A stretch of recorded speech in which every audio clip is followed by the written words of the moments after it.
Good morning दोस्तों, जितने भी मेरे फ्रेंड्स वीडियो को देख रहे हैं, आपका स्वागत है। अपने एक नए वीडियो में फिर से आपका स्वागत करते हैं। आपका अपना यूट्यूब चैनल अननोन क्लासेस से मैं आर्यस आपके लिए बहुत ही बेहतरीन क्वेश्चन लेकर फिर से उपस्थित हुआ हूं।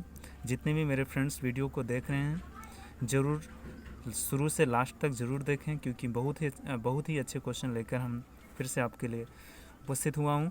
तो और थोड़ा सा एक रिक्वेस्ट है, जितने भी मेरे फ्रेंड्स वीडियो को देखते हैं तो वीडियो को लाइक किया करें, अपने दोस्तों के साथ भी शेयर किया करें और चैनल को सब्सक्राइब ज़रूर किया करें। तो आइए दोस्तों, हम इस क्वेश्चन को सॉल्व करते हैं। क्वेश्चन क्या कह रहा है? एक संख्या पहले 20% कम कर दी जाती है और फिर कम की गई संख्या को 20% बढ़ा दिया जाता है। इस तरह प्राप्त संख्या आरंभिक संख्या के से 20 कम है, तो आरंभिक संख्या ज्ञात कीजिए। अब ये ध्यान दीजिएगा कि एक हम इनिशियल लेते हैं जो आरंभिक संख्या देगा, एक फाइनल लेते हैं जो परिणाम देगा। अब ये ध्यान दीजिएगा कि हम पहले संख्या को 20% कम कर रहे हैं, अर्थात -20%। -20% को जब फ्रैक्शन वैल्यू में कन्वर्ट करेंगे तो हो जाएगा -1/5 हो जाएगा। अब अभी आप जानते हैं कि ये 5 होगा और ये 4 होगा। और क्यों होगा ये ज़रूर, जिसको नहीं समझ में आ रहा है तो ज़रूर आप अपने मेरे प्लेलिस्ट में जो फर्स्ट क्वेश्चन पहला वीडियो जो परसेंटेज के मैं बनाया था उसको ज़रूर देख लीजिएगा।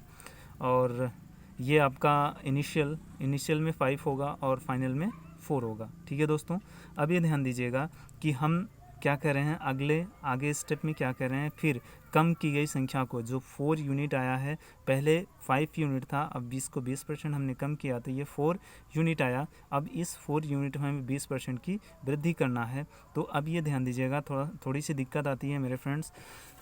अगर ये 4 में 20% की वृद्धि करेंगे तो हमें क्या जो वैल्यू निकल के आएगी वो थोड़ा दशमलव में आएगी, जो हमें और आपको परेशान करेगा दशमलव। इसलिए हम क्या करेंगे, इसको हम 100 से गुणा कर दें, यानी 500 को भी, यानी 5 को 100 से गुणा करेंगे तो 500 हो जाएगा, और 4 को जब 100 से गुणा करेंगे तो क्या हो जाएगा, 400 हो जाएगा।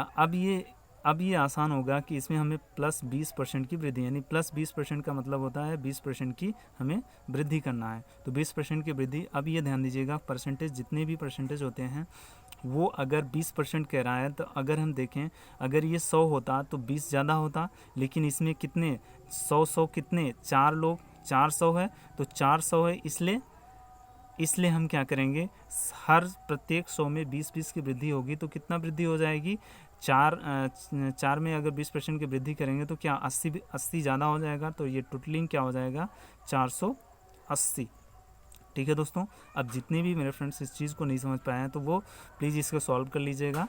और ऐसे डायरेक्ट अगर रफली करना चाहते हैं तो ऐसे भी कर सकते हैं। अब आप जानते हैं कि जो परसेंटेज होता है वो 100 पे होता है। अगर 100 होता तो ये 20 ज़्यादा होता। अगर 100 को कितने बार, हमने 4 बार किया, तो प्रत्येक 100 में अगर 20-20 निकल रहा है तो कितना टोटल जोड़ेंगे तो 80 हो जाएगा, और 80 को हम 400 में जोड़ देंगे तो क्या होगा, 480 हो जाएगा। अब ये ध्यान दीजिएगा, जो प्रश्न में कहा है कि जो प्रारंभिक और अंतिम में जो इसका अंतर है 20 यूनिट, वो सीधे सीधे किसके बराबर क्या कह रहा है, 20 कम है, अर्थात 20 के बराबर हो जाएगा। अब ये ध्यान दीजिएगा कि 1 यूनिट, अब यहाँ से निकालेंगे 1 यूनिट इक्वल टू 1 यूनिट की जब मान निकालेंगे तो क्या हो जाएगा, 1 ही हो जाएगा। अब ये ध्यान दीजिएगा कि अब हमें 1 यूनिट की अगर मान आ गया तो हमें पूछा क्या है कि प्रारंभिक में संख्या क्या थी।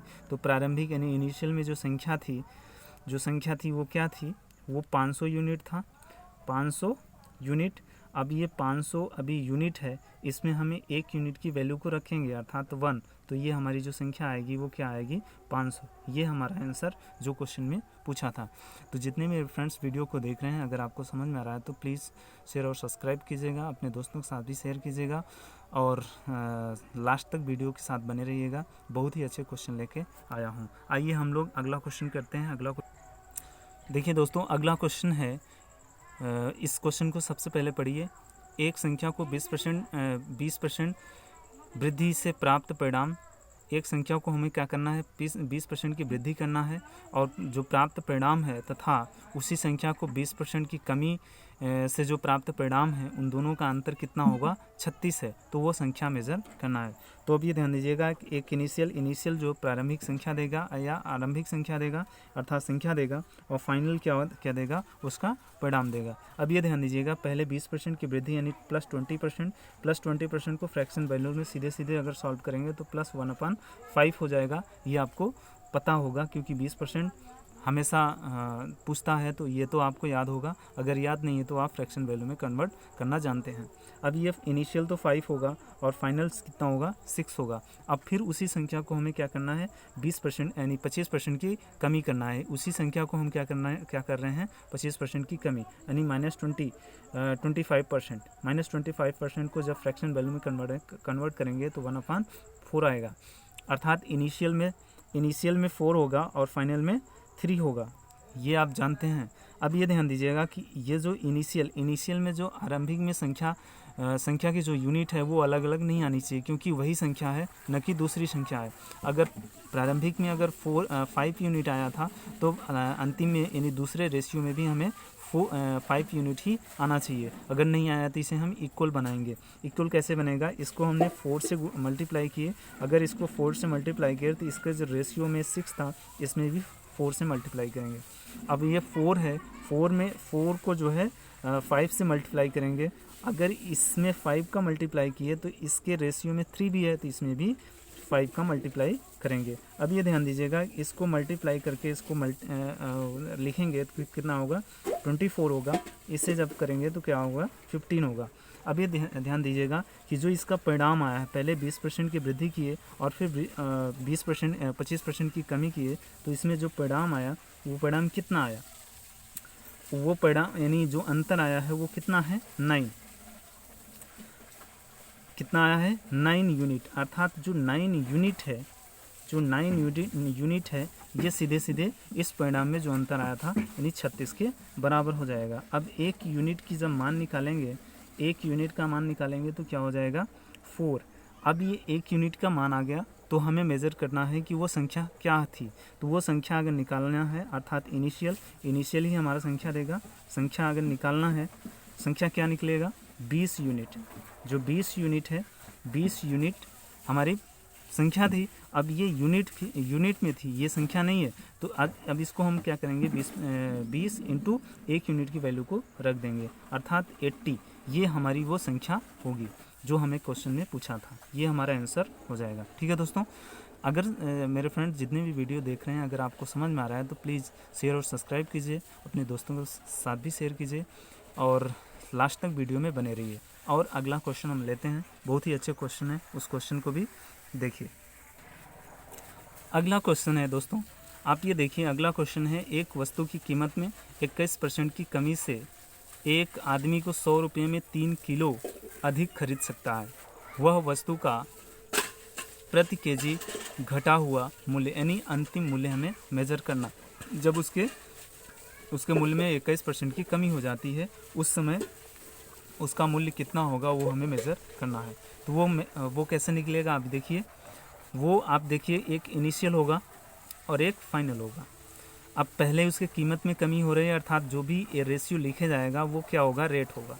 वो क्या होगा, रेट होगा। अब ये ध्यान दीजिएगा कि -21%, यानी माइनस क्यों, क्योंकि उसमें कमी हो रहा था। 21% को जब फ्रैक्शन वैल्यू में कन्वर्ट करेंगे तो -21/100, और इसे तो सॉल्व नहीं किया जा सकता, ये ऐसे ही रहेगा, अर्थात 21/100। तो इनिशियल हमारा क्या आया, 100 आया, और फाइनल क्या आएगा, 79 आएगा।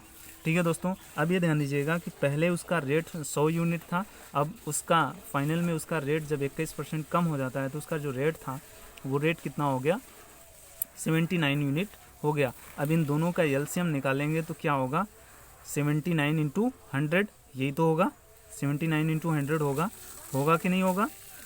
अब ये हमारा क्या होगा, खर्च होगा, किसमें, यूनिट में, ये ध्यान दीजिएगा ये यूनिट है। अब हम इतना यूनिट पैसे को देकर अगर 100 रुपये की 100 यूनिट के हिसाब से उस वस्तु को खरीदना चाहें तो कितना खरीद पाएंगे? 79 यूनिट उस वस्तु को खरीद पाएंगे। अब हम ये तो इनिशियल में खरीद पा रहे थे, अब फाइनल में जब उसका रेट 79 हो गया तो हम 79 इंटू 100 यूनिट देकर हम कितने यूनिट खरीद पाएंगे? 100 यूनिट खरीद पाएंगे। कितने यूनिट खरीद पाएंगे? 100 यूनिट खरीद पाएंगे। अब ये ध्यान दीजिएगा कि पहले 79 यूनिट खरीद रहे थे, अब 100 यूनिट खरीद रहे हैं, तो 79 से कितना ज़्यादा फाइनल में खरीद रहे हैं? और क्यों खरीद रहे हैं? क्योंकि रेट उसका कम हो गया है। तो कितना यूनिट ज़्यादा खरीद रहे हैं? 21 यूनिट हम क्या कर रहे हैं? ज़्यादा हम खरीद रहे हैं। तो ये 21 यूनिट जो ज़्यादा खरीद रहे हैं, इसी के बराबर जो हम 3 kg अधिक वस्तु को खरीद पा रहे थे, इसी के कारण खरीद पा रहे हैं, जो हमारा 21 यूनिट बढ़ा है, यानी अधिक खरीद पा रहे हैं। तो हम ये ध्यान दीजिएगा कि जो इसका 21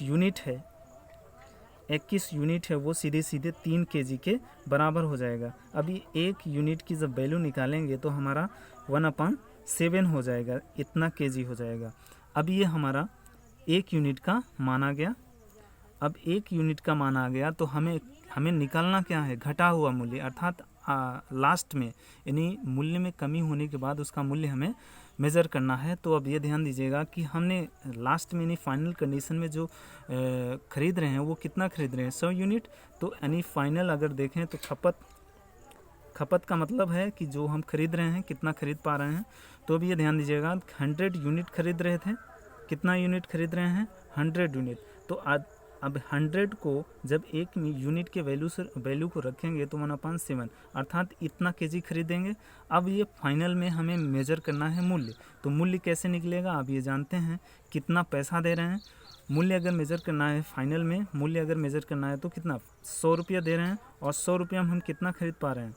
या 100 इंटू 1/7। और इसको जब सॉल्व करेंगे तो ये 100 से 100 कैंसिल हो जाएगा और ये 7 ऊपर जाएगा, अर्थात 7 रुपीज़ पर kg के हिसाब से हम वस्तु को खरीद पा रहे हैं। इसलिए हम पहले 79 यूनिट खरीद रहे थे, अब हम 100 यूनिट खरीद रहे हैं। और उसके मूल्य में यानी लास्ट में उसका मूल्य क्या रहा होगा? 7 रुपया पर kg के हिसाब से वो मूल्य रहा होगा, तभी हम इतना ज़्यादा खरीद पा रहे हैं। तो दोस्तों, जितने भी मेरे फ्रेंड्स वीडियो को देख रहे हैं, अगर आपको समझ में आ रहा है तो प्लीज़ शेयर और सब्सक्राइब कीजिएगा, अपने दोस्तों के साथ भी शेयर कीजिएगा, और लास्ट तक मेरे वीडियो को ज़रूर देखिएगा, और वीडियो को लाइक करना मत भूलिएगा। आगे क्वेश्चन हम लेते हैं। अगला क्वेश्चन क्या है आप देखिए। अगला क्वेश्चन है, एक परीक्षा में 1000 लड़के तथा 800 लड़कियां शामिल हुई, ठीक है। उसमें से 60% लड़के और 50% लड़कियां उत्तीर्ण होती हैं, तो अनुत्तीर्ण या असफल छात्रों का प्रतिशत ज्ञात करें। अब ये ध्यान दीजिएगा, छात्रों का मतलब हो गया उसमें लड़के और लड़कियां दोनों, तो दोनों हमारे छात्र हैं।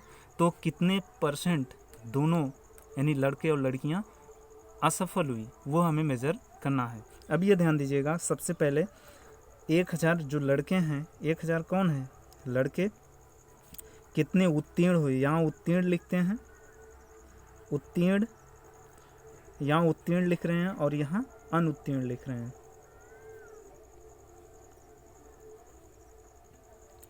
अनुत्तीर्ण लिख रहे हैं, ठीक है। अब ये ध्यान दीजिएगा कि अगर हमने लड़के देखें, लड़के 1000 थे, 1000 में कितने 60% क्या हो रहे हैं? उत्तीर्ण हो रहे हैं। लेकिन अनुत्तीर्ण कितने होंगे? अगर 60% उत्तीर्ण हुए तो 100 में से 60% अगर उत्तीर्ण हो गए तो कितने परसेंट अनुत्तीर्ण हुए यानी असफल हुए? वो 40% असफल हुए। कितने परसेंट असफल हुए? 40%। तो अब ये ध्यान दीजिएगा कि कितने बच्चे, कितने लड़के 1000 में कितने असफल होंगे, वो यहाँ से मेज़र कर लेंगे। यहाँ से मेज़र कैसे करेंगे कि टोटल लड़के 1000 थे, उसमें से 40% क्या हुए? सफल हुए। तो इसको सॉल्व करेंगे तो हमारा क्या हो जाएगा? 400 लड़के, जो 400 लड़के होंगे वो अनुत्तीर्ण होंगे। अब यहाँ पे ध्यान दीजिएगा कि जो लड़कियाँ थी वो कितने टोटल थी? इतनी लड़कियाँ थी, ये लड़कियाँ थी। इसमें से ये बता रखा कि 50% तो उत्तीर्ण हुई। ये देखो, उत्तीर्ण के सीधे में हम लिख रहा हूँ, 50% उत्तीर्ण हुई, लेकिन अनुत्तीर्ण कितनी हुआ? अगर 100 में 50 उत्तीर्ण हो गई तो 85% क्या होंगी? अनुत्तीर्ण होंगी। अब ये ध्यान दीजिएगा कि यहाँ कितनी लड़कियाँ अनुत्तीर्ण हुई वो हमें मेज़र करना हो तो 800 इंटू 50% बटे 100 सॉल्व करेंगे तो क्या हो जाएगा 400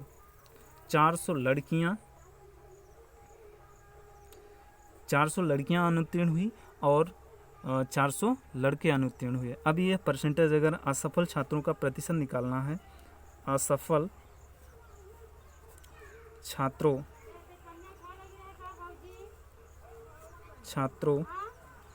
का प्रतिशत अगर निकालना है तो असफल छात्र ऊपर लिखना है, नीचे टोटल छात्र। यही तो परसेंटेज निकालने का तरीका होता है। तो असफल छात्र कितने हुए वो यहाँ ऊपर क्या लिखना, असफल छात्र और नीचे टोटल छात्र यानी पूरे छात्र। अब ये ध्यान दीजिएगा कि असफल छात्र 400 तो हमारे लड़के असफल हुए और 400 लड़कियां असफल हुई। टोटल कितने लड़के थे, 1000 लड़के थे और कितने 800 टोटल लड़कियां थी। इंटू 100 कर देंगे, ये क्या निकल के आएगा, परसेंटेज निकल के चला आएगा। अब ये ध्यान दीजिएगा कि ये 800 बटे 1800 इंटू 100 और इसको जब सॉल्व करेंगे तो हमारा जो आंसर आएगा वो 44.4%। कितना आंसर आएगा 44 जब सॉल्व करेंगे 800 बटे 1800 इंटू 100 सॉल्व करेंगे तो 44.4% उस विद्यालय में असफल छात्रों के परसेंटेज होंगे। ठीक है दोस्तों, ये हमारा आंसर होगा, ये क्वेश्चन में पूछा था। ठीक है दोस्तों, आप जितने भी मेरे फ्रेंड्स वीडियो को देख रहे हैं अगर आपको समझ में आ रहा है तो प्लीज़ शेयर और सब्सक्राइब ज़रूर कीजिएगा और अपने दोस्त को ज़रूर सहयोग कीजिएगा और अपने दोस्तों के साथ भी शेयर कीजिएगा। मैं बहुत ही मेहनत करके आपके लिए वीडियो तैयार करता हूँ, तो जितने भी मेरे फ्रेंड्स वीडियो को देख रहे हैं ज़रूर शेयर और सब्सक्राइब कीजिएगा और मेरे वीडियो देखने के बाद आप खुद अपने टेक्स्ट बुक से ज़रूर क्वेश्चन को सॉल्व कीजिएगा, जिससे आपको ये क्वेश्चन हमेशा के लिए रट जाए। आप